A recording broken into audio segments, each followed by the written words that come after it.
মুখ্যমন্ত্রী কামারপুকুরে আসছে গোঘাটে আপনাদের, তার আগে দেখা যাচ্ছে যে প্রশাসন তৎপরতার সঙ্গে রাস্তার কাজ করছে, কোথায় গার্বেজ ঢাকার জন্য ব্যারিকেড করছে। এই যে আসছেন কি বলবেন? আচ্ছা, আমি প্রথম কথা, কামারপুকুরে কোথায় বন্যা হয়েছে? উনি বন্যা কবলিত মানুষদের জন্য কাজ করতে আসবেন। উনি ঘাটাল যান না, ঘাটালে মানুষ ডুবছে। খানাকুল যান, খানাকুলে মানুষ ডুবছে। গোঘাটে সাতবেড়িয়া পোল, যেখানে বারবার শিরোনামে উঠে আসে লক্ষাধিক মানুষের যাতায়াত, সেই সব রাস্তার কাজের উন্নয়ন কিছু নাই। আরামবাগের আবর্জনা স্তূপ, লক্ষ লক্ষ মানুষের যাতায়াত, গ্যাস গন্ধে যেতে পারছে না, সেখানকার নাগরিক টিকতে পারছে না, সেখানে কাপড় দিয়ে আড়াল করা হচ্ছে। পুরোটাই তো আড়ালের সরকার। এই মমতা ব্যানার্জি একজন ধাপ্পাবাজ মহিলা, অভিনয় মহিলা।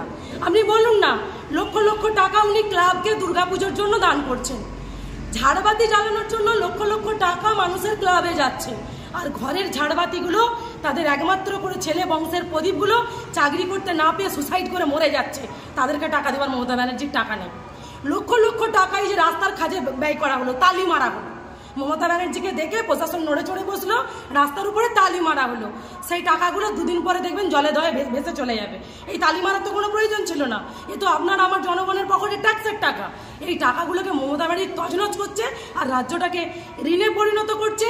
পুরো পশ্চিম বাংলাটাকে পঙ্গু করে দিয়েছে। The failed chief minister of West Bengal Mamata Banerjee. এর মতো নির্লজ্জ মমতা ব্যানার্জির মতো নির্লজ্জ মুখ্যমন্ত্রী আর কোনো রাজ্যে নেই। যে রাজ্যে উনি মহিলাদের সুরক্ষা দিতে পারেন না, প্রতিনিয়ত ধর্ষণের শিকার হচ্ছে। রাজ্যের টাকাকে উনি লয়ছয় করে দুনিয়ার পথশ্রী প্রকল্প, দুনিয়ার ওই শ্রী যোগ করে দিয়ে, ভাতা দিয়ে দিয়ে পুরো রাজ্যটাকে ঋণের জ্বালায় জড়িয়ে দিয়ে যাচ্ছেন। আজকে আমার আপনার বাচ্চাদের মাথায় লক্ষ লক্ষ টাকা ঋণের বোঝা চাপিয়ে দিয়ে যাচ্ছেন।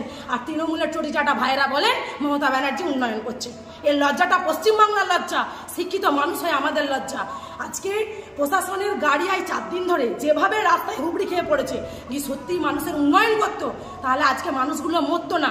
আপনি দেখেছেন এখান থেকে গোঘাট থেকে তারকেশ্বর পর্যন্ত প্রতিনিয়ত একদিন দুদিন ছাড়া একজন করে মানুষের প্রাণ গেছে। তখন ওই প্রশাসনকে আপনারা দেখেছেন লাশ নিয়ে যাওয়ার জন্য শুধু ডেড বডির গাড়ি নিয়ে গেছে। কোনো উন্নয়ন করতে দেখেছেন? করেননি। মমতা ব্যানার্জি আসবে, দিদিমণি আসবে, পথ বাঁচাতে হবে, দিদিমণির কোমরে খ্যাচকানা লেগে যায়, গর্তই গাড়ি পড়ে গেলে দিদিমণি বকা দেবে, সেই জন্যে তাপ্পি মারছে রাস্তায়। এতেও তো 20 লক্ষ 25 লক্ষ 30 লক্ষ টাকা ব্যয় হচ্ছে।